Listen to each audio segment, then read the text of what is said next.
Just months before the midterm elections, a handful of domestic issues are driving the political agenda. Rising inflation, a series of high-profile shootings, and the overturning of Roe versus Wade. It's all dragging down President Biden's approval ratings. In a New York Times Siena College poll, 60% of Americans say they disapprove of the job the president's doing. That includes a quarter of his own party. And the concerning number for Democrats running this year, more than 2/3 of independent voters say they disapprove of the president's job performance. To discuss the political stakes at the moment, I'm joined now by Amy Walter of the Cook Political Report with Amy Walter and Tamara Keith of NPR. Welcome to you both on this Monday, Politics Monday. So, Amy, what everybody wants to know is, why is this happening? Why is President Biden doing so poorly in the polls a year and a half into his term? A year and a half in, and I also want to put this into context, Judy. I mean, this is one poll, but if you look at an average of all the polls, the president's overall approval rating now at 38%. It is the lowest approval rating we've seen at a president at this point in his term, going all the way back to Eisenhower. So this is quite, for Democrats, not a very good milestone. For the president, not a great milestone. Why does he get there? You listed all of those reasons in your opener: the economy, the mass shootings, COVID. Now we have a sudden resurgence of a new variant. It feels as if, one, things are sort of out of control, and two, the president not really people not feeling like he has his hand firmly on the steering wheel. He was elected in part by saying, I'm going to help us get away from, or at least navigate us through, the chaos. Now it feels like the chaos is still controlling us as a country, and the president feels to many people like he's a step behind. For Democrats, the frustration is about a president they don't feel is taking it to Republicans hard enough. I talk to a lot of Democrats who say, we want to see the president fight harder against Republicans like Mitch McConnell, not let him drive the agenda. And for independent voters, I do think it comes to this sense of they just feel overwhelmed by the economy and how much these day-to-day increases in everything from groceries to rent to gas has impacted their lives. Tam, you've been watching this White House very closely. What else do you see going on here?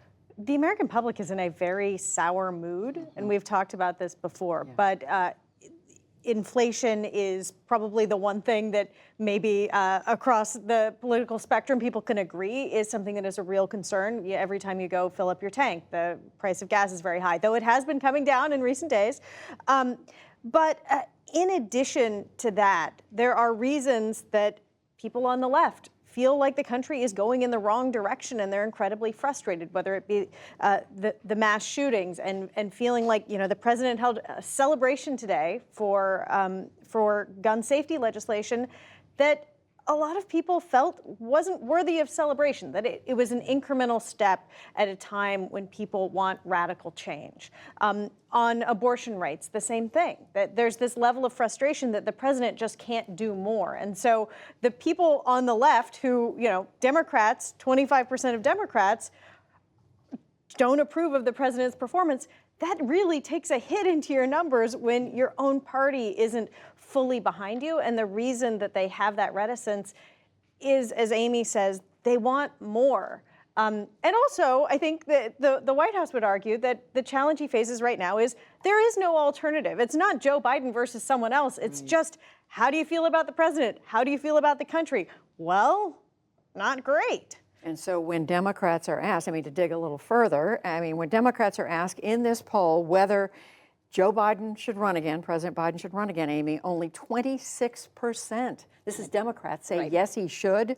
69% say somebody else. And when they are asked why, Democrats answer, and I'm reading here, 33% cite his age, 32% cite his job performance, 12% say they just would prefer somebody else, and 10% say he's not progressive enough. Right. Now, if you are in the Biden White House, you would say, look, it's very early. People are understandably frustrated about where things stand today. We have a long way to go before we get to 2024, and that is fair.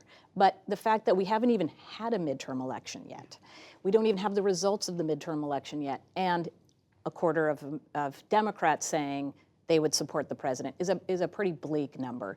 We've been seeing this number, though, for quite some time. Maybe not this high, but since the beginning of the year, about 50% of Democrats in polls have been saying they'd like somebody else new. When you break it down for what they want to see, that's where we get into the next question, right? Well, if it's not Biden, then who? Right. And that's where even even people who follow politics for a living or are in politics for a living say, I don't know. Who would that be, and how would that happen? Yeah, and we'll show everybody what the matchup is when you match him head to head against former President Trump. But Tam, these are tough numbers from his own party. No. So when I saw these numbers, I went and looked up this quote from March of 2020 that sticks with me and I think potentially might explain some of this. He said in March of 2020, this is President Biden, "Look, I see myself as a bridge, not as anything else. There's an entire generation of leaders you saw stand behind me. They are the future of this country." He, in a way, pitched himself as a transitional leader, and now he's saying, "I'm running for re-election in 2024." Well, all of these voters in this poll are saying, wait, I thought you said you were a transitional leader and we're moving on to the next thing. Yeah. And I think that because he presented himself in that way, that's why these numbers were this way so early. Yeah. And so, I mean, I think we just actually showed these numbers to the viewers, Amy, but when these voters are asked about a matchup, this is all voters, a matchup between Biden and Trump, it's 44 to 41. Biden has a little bit of an edge. It's within the margin of error. Right.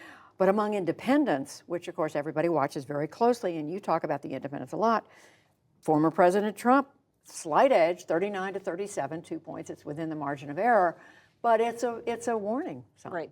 Well, there are two ways to look at this. One is to say, oh, again, if you are in the Biden White House, you say, see, what we told you is actually true, that we are the only candidate that could beat Donald Trump. But you also say, yes, but 3 points, if we assume that's where things sit, that's basically where we were in 2020. And even though he won the popular vote by that margin, he only won the Electoral College by 40,000 votes. So we also don't have yet a matchup between any other Democrat. What it feels like is those numbers are sort of locked in amber. People who voted for Biden are still going to vote for Biden. People who voted for Trump still going to vote for Trump. With the section of people out there who are saying, ugh, I don't even want to have to make that choice right now. My guess is we're not going to see either one of those candidates on the ballot in 2024.